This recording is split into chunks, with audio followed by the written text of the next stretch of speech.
Terima kasih untuk Anda yang masih bergabung bersama dengan kami dan di segmen ini kita akan coba review bagaimana jalannya perdagangan di sepanjang hari ini. Dan kami akan kembali Anda masih bisa berpartisipasi di WhatsApp interaktif di 0812 di 8788 di 3723 seperti yang tertera di layar televisi Anda nantinya. Dan saat ini kami sudah terhubung melalui Zoom bersama dengan Bapak Philip Jeremy selaku Financial Educator dan Technical Analis Sukor Sekuritas. Kita akan langsung sapa saja Pak Philip, selamat sore, apa kabar Pak? Baik, thank you Mas David. Semua untuk Mas David dan tim IDX Channel. Apa kabar, Pak? Kabar baik juga Pak Jeremy, terima kasih sudah meluangkan waktu di IDX Channel Pak Jeremy. Hari ini tampaknya validitas pergerakan indeks harga saham gabungan masih cukup tinggi. Tadi di sesi pertama sempat mengalami tekanan kemudian berbalik arah di menit-menit terakhir sampai sejauh ini jelang penutupan penguatan lebih ke arah terbatas. Bagaimana analisis Anda? Di sisi lain para pelaku pasar masih menunggu ini pertemuan The Fed di 13 hingga 14 Juni ini.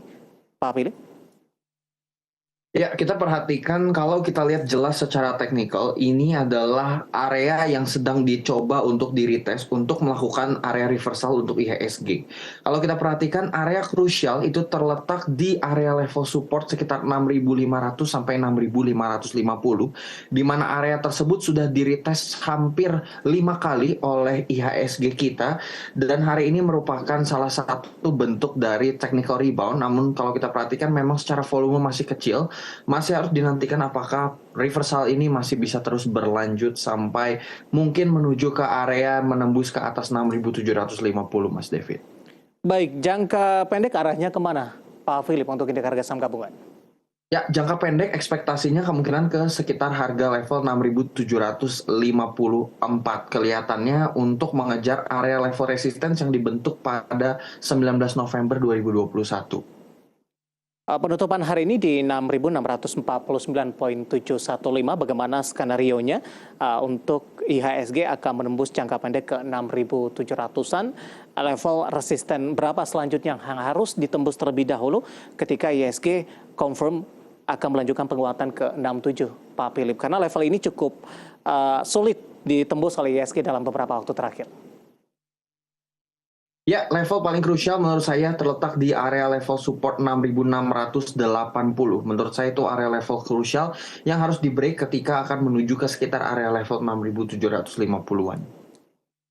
Baik, analisis dan review pergerakan indeks harga saham gabungan untuk hari ini, pemirsa, di beberapa menit jelang penutupan di sesi kedua hari ini dan proyeksi untuk jangka pendek untuk indeks harga saham gabungan. Hari ini juga cukup menarik Pak Jeremy, beberapa saham hari ini di tengah volatilitas indeks harga saham gabungan justru mengalami penguatan yang cukup signifikan. Di antaranya adalah 7 BUMN karya, kecuali Waskita yang saat ini masih disuspend oleh Bursa Efek Indonesia.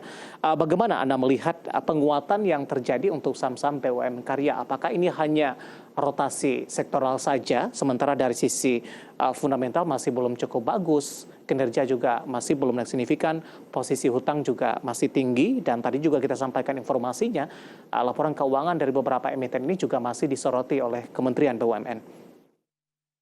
Ya betul, mungkin ini terlepas memang kenaikan hari ini memang didorong oleh news yang sangat kuat ya menurut saya ya, di mana kita perhatikan Erick Thohir sebagai Menteri BUMN usul untuk 10 BUMN ini mendapatkan tambahan modal negara sebesar 57,9 triliun rupiah di tahun 2024. Nah tentunya berita seperti ini apakah akan bertahan panjang? Tentunya sentimennya tidak akan bertahan panjang, namun harus didukung juga dengan kinerja yang baik, di mana kinerja itu belum bisa ditunjukkan sampai dengan saat ini.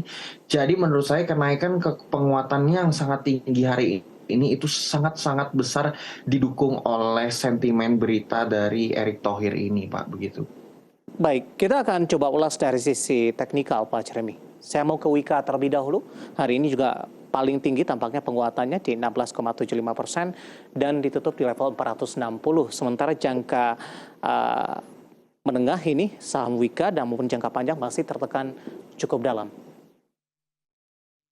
Ya, untuk Wika sendiri, meskipun hari ini menguat sebesar hampir 16, lebih dari 16%, yang harus diperhatikan adalah dia masih belum break dari area resistance sebelumnya, di mana area krusial tersebut adalah di area psikologis level 500.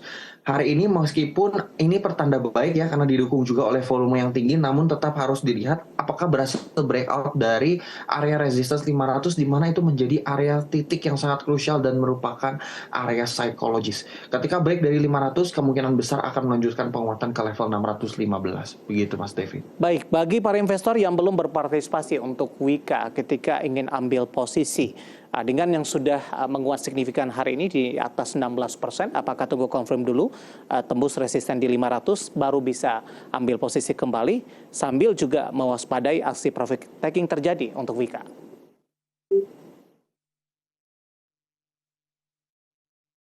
Halo Pak Jeremy? Pak Jeremy, halo Halo. Pak?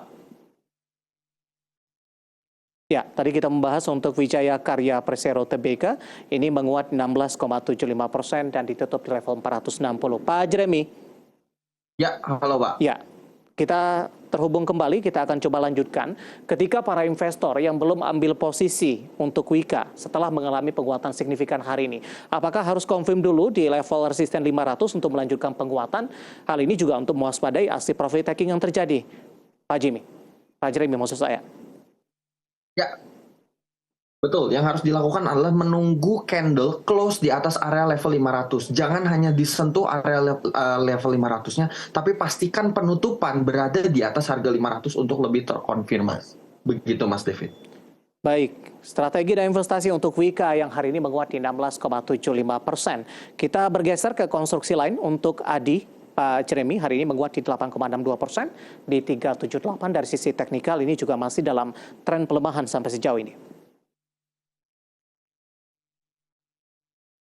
Ya, secara sektor konstruksi ya, pergerakan sektor konstruksi ini cukup mirip. Jadi ketika ada kenaikan di satu saham, kemungkinan sektor-sektor lain atau emiten-emiten lain di sektor yang sama akan mengikuti. Untuk Adi, area krusial yang harus di break ada di level 440. Di situ merupakan area resistance yang kalau itu di break itu akan berakibat reversal dari pola downtrend menuju ke uptrend channel. Begitu Mas Devi. Oke, harus confirm dulu break di 400-an dan penutupan hari ini masih di 378. Kita bergeser ke konstruksi lain, ada PTPP, Pak Jeremy, 865. Penguatan hari ini dan berada di level 565 penutupan sesi kedua. Ya, untuk PTPP area krusial sama ya, semua membentuk pola downtrend channel. Area downtrend channel yang harus di break, harus close di atas area level 660. Di situ letak area reversal dan di situ letak area buy point untuk si PTPP. Baik, penutupan hari ini di 565 menguat di 8,65%, confirm untuk menembus ke level 660 bagi para pemirsa EDX Channel atau investor yang ingin berpartisipasi kepada saham PTPP. Dan lagi-lagi keputusan investasi tetap ada di tangan para investor pasar modal Indonesia. Pak Jeremy, dari konstruksi kita coba bergeser ke sektor lainnya hari ini juga ikut menjadi penopang indeks harga saham gabungan. Dari energi, terutama dari saham-saham pertambangan batubara, sudah 2 hari perdagangan terakhir, ini tampaknya masih melanjutkan penguatan. Dari sisi fundamental, harga batubara data terakhir juga menguat di atas 7%. Analisis Anda untuk saham-saham pertambangan batubara, apakah penguatan masih akan terus berlanjut, terutama untuk perdagangan esok hari? Pak Jeremy, kita ke Adaro mungkin terlebih dahulu.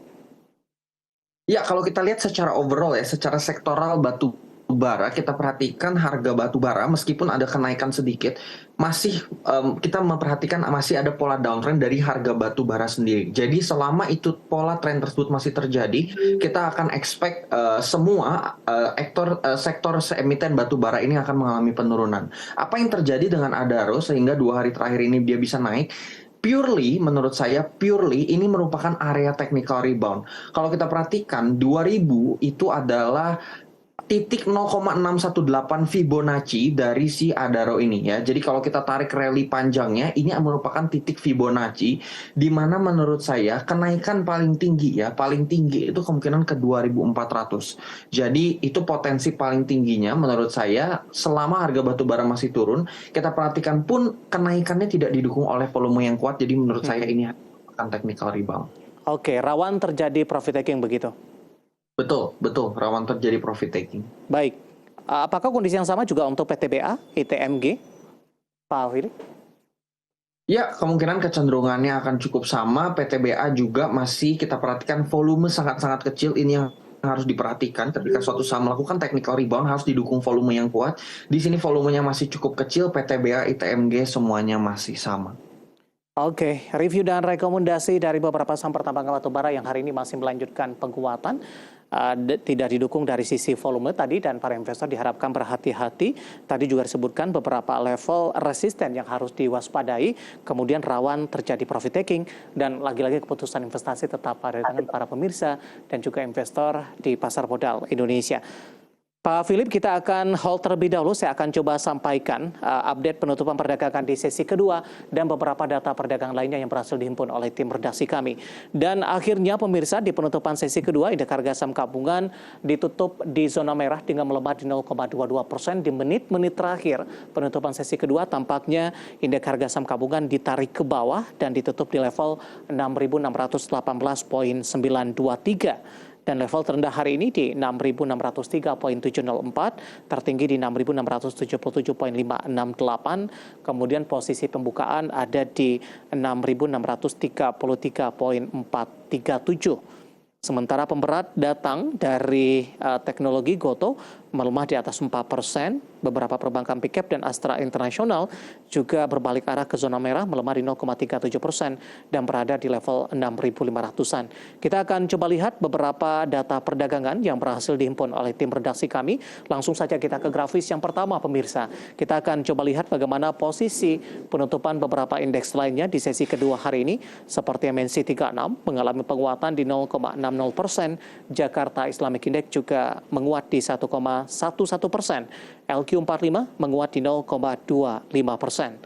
Selanjutnya kita akan coba lihat bagaimana rotasi pergerakan sektoral, di mana transportasi dan logistik menguat signifikan di 1,94%, properti juga menguat di 1,82%, teknologi tampaknya menjadi pemberat di 1,40%, dan konsumsi primer juga tertekan di 0,18%.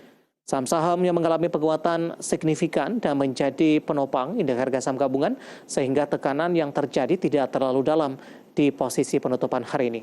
Perbankan Big Cap BBRI ditutup di 5.450, Telkom juga menguat di 4.110, Adaro juga menguat di 2.210, baru saja tadi kita bahas, kemudian MDKA juga menguat di 3.050. Sementara saham-saham yang menjadi pemberat, kita ke grafis selanjutnya, ada Gotoh melemah di 119, perbankan Big Cap BMRI juga tertekan di 5.050, BBCA melemah di 9.150, dan TCPI juga melemah di 6.500. Itu dia beberapa data yang berhasil dihimpun oleh tim redaksi kami, dan semoga bisa menjadi salah satu referensi untuk Anda, terutama dalam menghadapi perdagangan di keesokan harinya.